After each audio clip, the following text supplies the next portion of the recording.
Magluto tayo ng tapa, guys. Ato na siya i-marinate.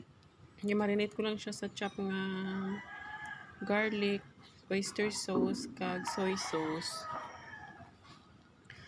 Lamas-lamasin na natin. Mas gusto kong kinakamay para papasok talaga yung lasa niya sa karne.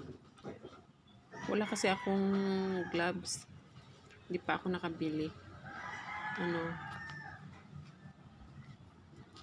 Naghugas naman ako ng kamay, guys.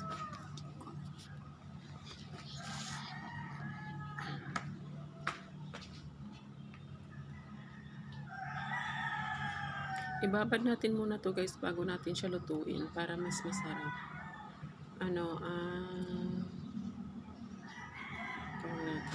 Ibabad natin to overnight siguro.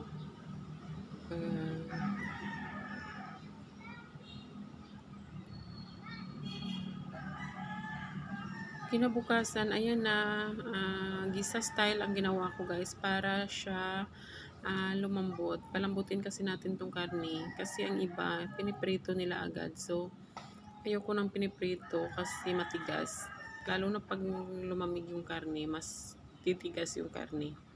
Kaya, gisa style yung gawin natin sa ating tapa.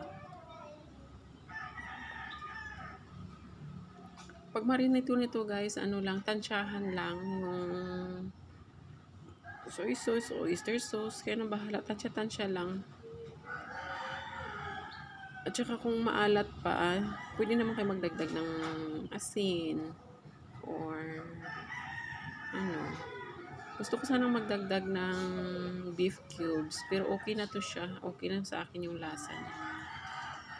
Perfect na lasa na siya. Yan, sabawan muna natin. Pag kumonti na tong sabaw, at saka lambot na yung karne, pwede na. Okay na to. So, sabawan lang muna natin. Yan.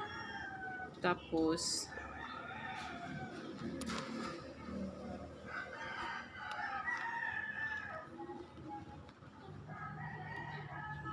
takpan natin siya.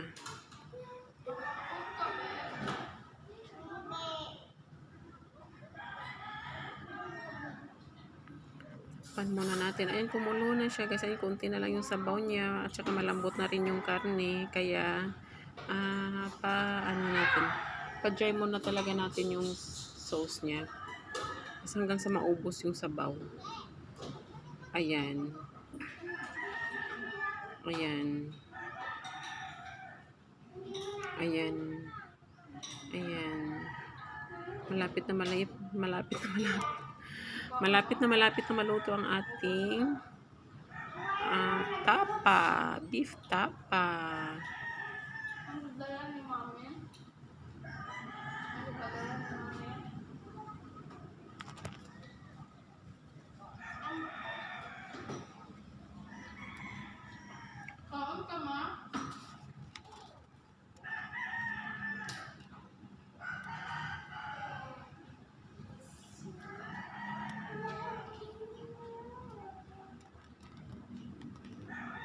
Ayan, guys, luto na ang ating beef tapa.